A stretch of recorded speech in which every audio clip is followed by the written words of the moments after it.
Allah Subhanahu wa taala, dan kita semua yang hadir di sini disiapkan selalu oleh Allah Subhanahu wa taala, dan langkah kaki kita mendapatkan keberkahan, keridhaan oleh Allah Subhanahu wa taala. Amin amin ya rabbal alamin. Shalawat serta salam semoga tetap tercurah limpahkan kepada junjungan kita Nabi besar Muhammad sallallahu alaihi wasallam beserta keluarga, sahabat dan pengikutnya hingga akhir zaman. Karena sesungguhnya beliaulah sebagai uswatun hasanah yang patut kita jadikan suri tauladan dalam kehidupan kita ini. Semoga kita semua yang hadir di sini mendapatkan syafaat dari baginda Rasulullah sallallahu alaihi wasallam di yaumil akhir nanti. Amin amin ya rabbal alamin. Wasiat takwa juga menjadi kewajiban untuk senantiasa khatib sampaikan kepada jamaah, wabil khusus kepada diri khatib sendiri, agar kehidupan kita di dunia ini menjadi semakin terarah. Mari kita tingkatkan dan kuatkan takwa kita dalam wujud menjalankan perintah Allah dan menjauhi segala larangan-larangannya. Kehidupan kita ini akan terarah karena takwa merupakan bekal yang paling penting dalam mengarungi kehidupan kita di dunia, sehingga akan menjadikan kita sukses dalam kehidupan akhirat yang kekal dan abadi nanti. Seperti firman Allah Subhanahu wa taala dalam surah Al-Baqarah ayat 197. A'udzu billahi minasyaitonir rajim. Bismillahirrahmanirrahim. Wa tazawwadu fa inna khairaz zadi taqwa wattaqun ya ulil albab. Berbekalah karena sesungguhnya sebaik-baik bekal adalah takwa. Bertakwalah kepadaku wahai orang-orang yang mempunyai akal sehat. Allahu akbar, Allahu akbar, Allahu akbar, walillahil hamd. Hadirin Bapak Ibu, saudara-saudari jamaah saudara rahimakumullah, bahwa bulan Dzulhijjah merupakan salah satu dari 4 bulan dimulai oleh Allah SWT. 3 bulan lainnya adalah Muharram, Rajab dan Dzulqa'dah. Keistimewaan Dzulhijjah ditandai antara lain dengan adanya ibadah-ibadah tertentu yang tidak mungkin dikerjakan umat Islam di bulan lainnya, yakni haji dan kurban. Secara bahasa, Dzulhijjah merupakan frasa yang terdiri dari kata Zul yang artinya memiliki dan Al-Hijjah yang artinya haji. Dinamakan demikian karena hanya di bulan ke-12 dalam kalender Hijriah ini ada pelaksanaan ibadah haji. Haji merupakan rukun Islam yang kelima. Karena masuk rukun atau pilar, ibadah ini tentu bukan ibadah yang remeh. Ia wajib dilaksanakan oleh setiap orang yang mampu. Kemampuan ini meliputi kemampuan fisik, kemampuan ekonomi, juga keamanan. Dengan bahasa lain, ketika seseorang sudah memiliki biaya yang mencukupi, kesehatan fisik yang memadai, dan kondisi aman yang memungkinkan dia sampai ke tanah suci, maka ia wajib melaksanakan ibadah tersebut. Seperti firman Allah SWT dalam surah Al-Mar ayat 97. A'udzu billahi minasyaitonir rajim. Bismillahirrahmanirrahim. Walillahi 'alan nasi hajjul baiti wa istata'a ilaihi sabila wa man kafar fa innallaha ghaniyyun 'anil 'alamin.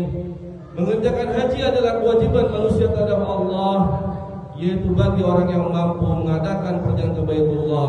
Barang siapa yang mengingkari kewajiban haji, maka sesungguhnya Allah Maha Kaya, tidak memerlukan sesuatu dari semesta alam.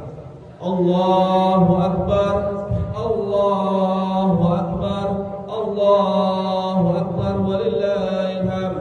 Hadirin Bapak Ibu, saudara-saudari rahimakumullah. Namun demikian, ibadah haji juga kadang terkait dengan pengalaman spiritual seseorang. Karena betapa banyak orang muslim kaya raya yang tak kunjung menunaikan ibadah haji.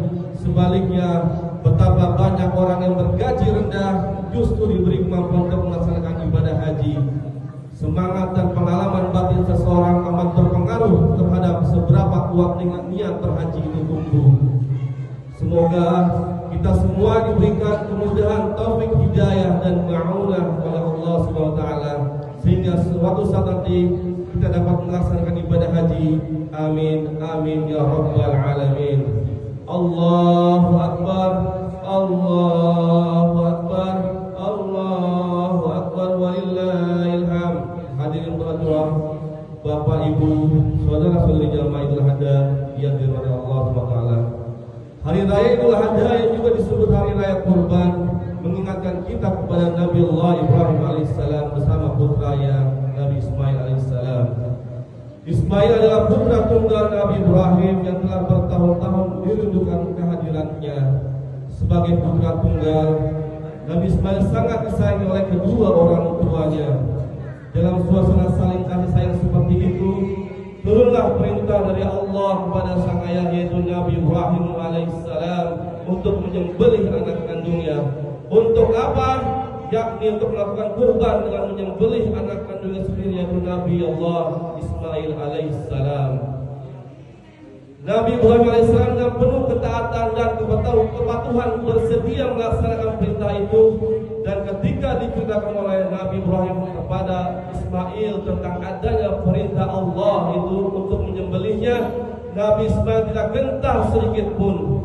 Ia rela menerima perintah itu dan meyakinkan ayahnya bahwa ia menerima perintah itu juga dengan penuh ketaatan dan kesabaran. Pada momen ini pula umat Islam yang mampu ditekankan untuk melaksanakan ibadah kurban, berbagi daging dan berbagi kebahagiaan kepada sesama, menyembelih sebagian harta kita untuk diberikan kepada orang lain, terutama yang membutuhkan.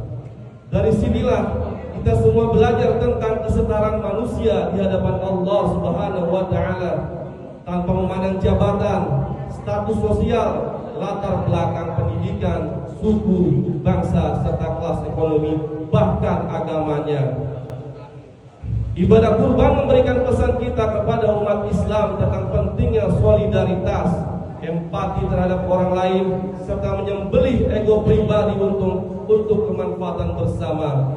Allahu Akbar, Allahu Akbar, Allahu Akbar walillahil hamd. Hadirin Bapak Ibu rahimakumullah. Saat inilah saat yang tepat dalam rangka memaknai hari raya kurban.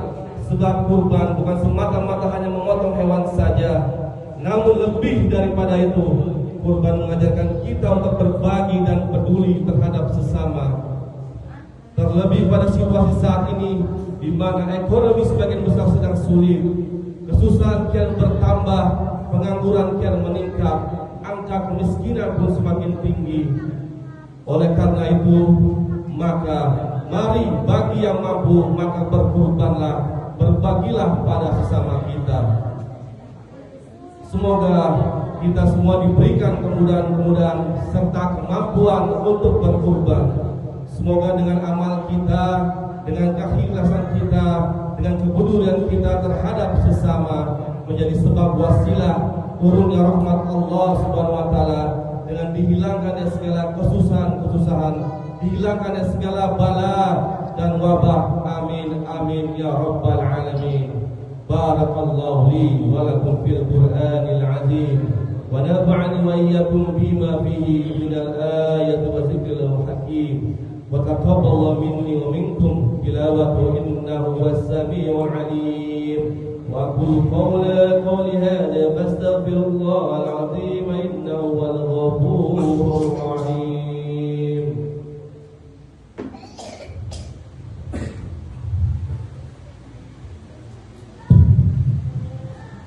Allahumma salli ala sayyidina Muhammad wa ala ali sayyidina Muhammad.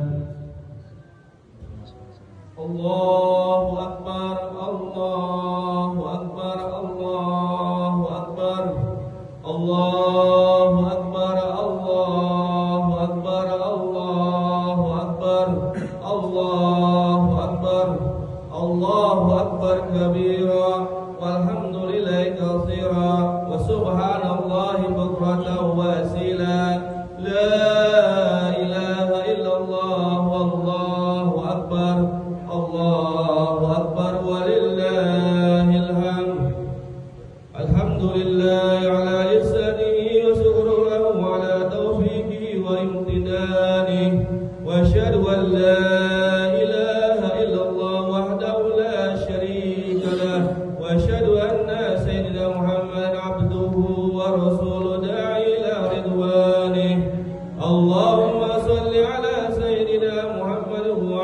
آله وصحبه وسلم تسليما كثيرا.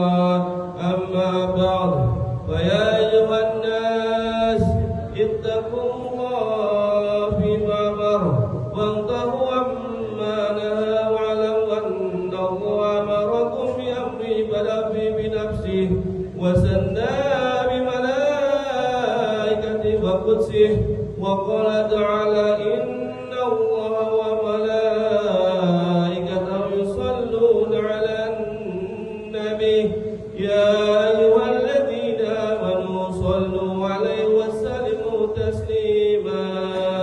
اللهم صل وسلم وبارك عليه. اللهم اغفر للمؤمنين والمؤمنات والمسلمين والمسلمات الأحياء منهم والأموات. ربنا آتنا في الدنيا حسنة وفي الآخرة حسنة وقنا عذاب النار. عباد الله، إن الله يأمر بالعدل والإحسان وإيتاء ذي القربى وينهى عن الفحشاء والمنكر والبغي يعظكم لعلكم تذكرون. واذكروا الله العظيم يذكركم واشكروه على نعمة ذكره وذكر الله أكبر. السلام عليكم